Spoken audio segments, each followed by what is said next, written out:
first few kits I've built have all been very recently tooled, showcasing lots of detail and finesse in their design and tooling. But today, we're going to be turning back the clock to 1972 to build a little orange kit from Airfix's past. This is the Airfix Vintage Classics Beach Buggy in 1/32 scale. We bought for a tidy £11 from Hamley's toy stores, and presumably the Airfix store as well. I could have sworn that these were valued at only £8.50 when I looked at the website, but I guess not.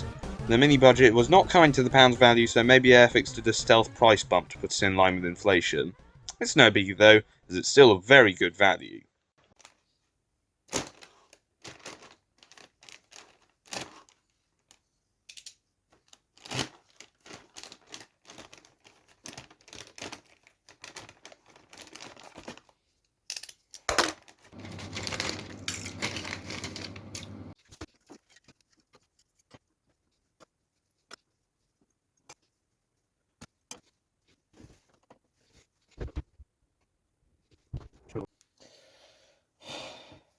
If this kit was made today, then this entire assembly could just be 2 pieces. You wouldn't have to have 1, 2, 3, 4, 5, 6. This is 12 pieces, but it could easily be made into 1 or 2 incredibly easily. Not 1 or 2, 2 or 4 very easily.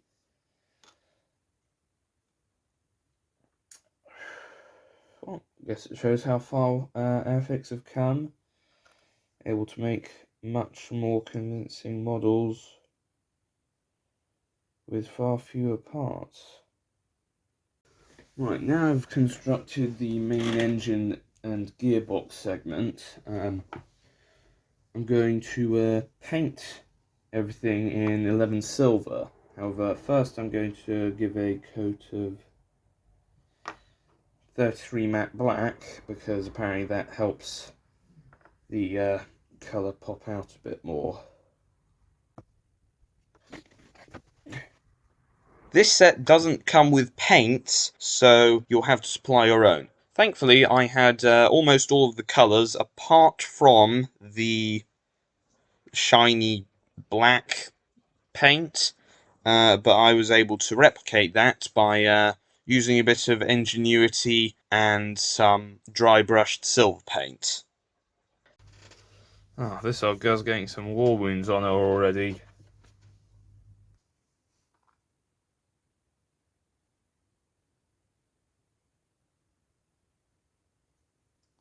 Okay, there we go.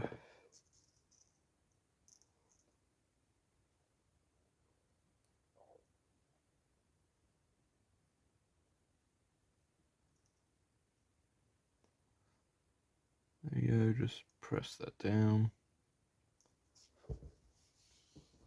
Perfect.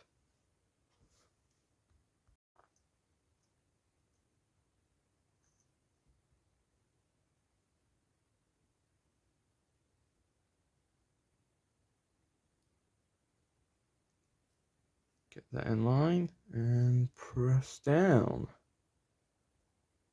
There we go. Perfect.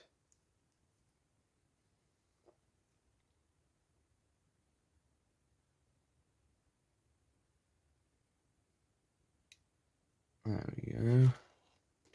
This set has a lot of parts, which is understandable as it isn't explicitly a starter set. But as I was building it, I couldn't help but think all the ways they could have optimised the tooling for the modern day. Here's a picture highlighting all the ways I should think that you could reduce the part count on this set, and I invite all Airfix hypernerds and designers to come and explain to me in the comments why injection molding doesn't let you do that. Just a friendly reminder, oh shit. Just a friendly reminder, if you're going to glue in clear parts, don't use poly cement, because use some kind of acetone in it, I would imagine, to melt the plastic, and that can react with clear parts and fog them up. So you want to use PVA, or if you have it, Umbral Clear Fix, because that's designed to not react. There we go. That's going in there. I mean, honestly, you can barely notice that there's a part in there, but it's a nice touch. It's in there, so that makes me feel smug. It's looking pretty good now. Most of the rest of the set went together very nicely, and I went on to paint most of the parts separately before assembly, though I did stick some together beforehand, like the shell tub. You might notice I have opted not to include the people driving, because I wanted to spare both me and you from my dad's insufferable Gen Xer jokes about their immodest dressing and their strangely well-moulded six-packs. Hey, who designed this kit? Are you okay? Since I'm not used to working with lots of parts quite yet, some bits did end up a bit wonky, especially the exhaust pipes being the first bits I built from the set. Wrongly, I might add. I had to go back and fix them later. I managed to get a bit more the hang of it later on though, however.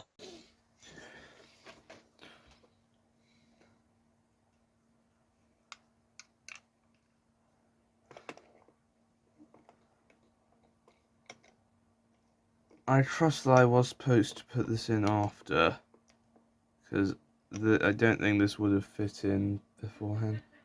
Also, these are symmetrical, aren't they? Yes, I think they are.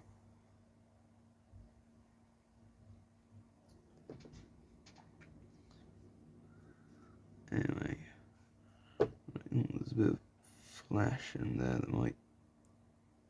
There we go.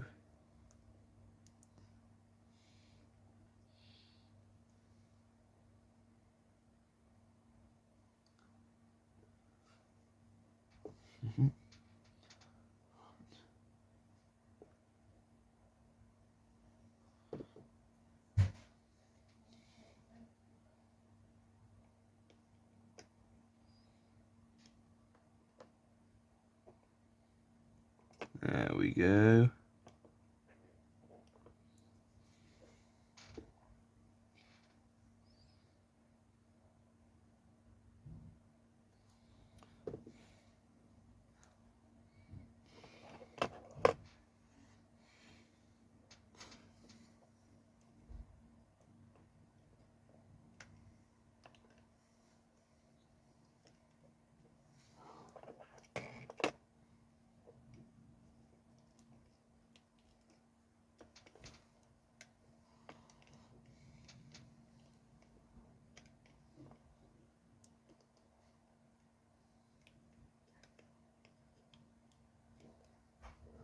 There we go.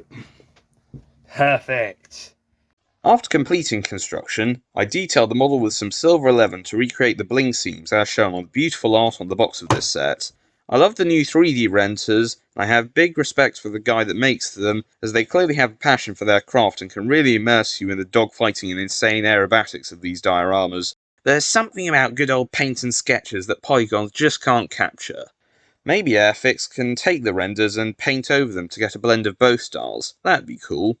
Sorry for that tangent there. There's a bit here on the tub edge that I didn't add because I was a bit finicky and I thought it would look out of place for some reason, so I left it out. Long story short, I lost 4 out of these 6 stupid little indicator lights, so I'm just gonna do something to completely ignore them, or pretend they're there. So, ignore this. Having added all the clear parts, apart from the rear lights after I lost them all because these stupid little parts just kept pinging, I varnished over everything with a bit of satin and applied the decals. Everyone else seems to put the trumpet cornet thingy hood decals in different places, but I just put it where it is on the box art, which meant covering up this little moulded badge here. Hold on. If this is all one tub and there's no engine under here and no Orpheus stuff either, is it really a hood? Or is it just the front? Because it's not a frunk, because there's no space to store stuff. Please leave your opinions in the below. I also used the number plate decals that weren't on the box art, because I'm quirky and different like this and wanted my build to be at least somewhat different from what was advertised. LOL XD ruffle ruffle ruffle soy soy soy LMAO. So, having sealed it all in with another coat of varnish, here's the finished build. It's a bit rough in place and those missing taillights are a bit annoying, but that can be ignored. I really need to start masking windows as the varnish always ends up being uneven and looking like crap, but I guess that's my learning experience for this video.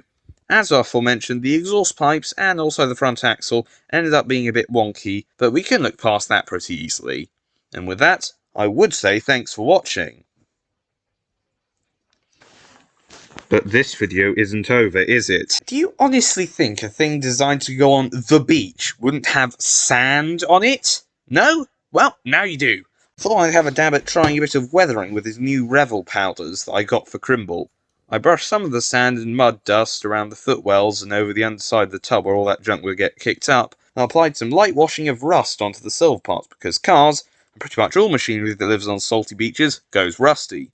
And with that, the model is done for real. I'm very proud of this. It isn't my best build, though miles ahead from the Hawk we don't talk about, but I still think it's cool. As subject to my first dab at weathering, I think I've got quite convincing results. I was impressed at the level of detail the set had despite being a 50-year-old tooling. One thing I didn't like was that the instructions are a rather poor quality scan of the original booklet roughly cranked into the modern Airfix manual format. I'm sure that the designer just went, it's just the manual for a half-century-old kit, no one will really care, and grabbed the first PDF they could find with the instructions out of the Airfix archive, but come on! It can't take more than an hour to go into Illustrator and trace out all the lines to recreate it. That is just a small nitpick though, and besides which it isn't even a problem with the actual model, of which there were none. No flash, no short stops, no defects. And with that, thanks for watching. Watch this space though, because older Airfix kits might become a bit of a theme in future episodes.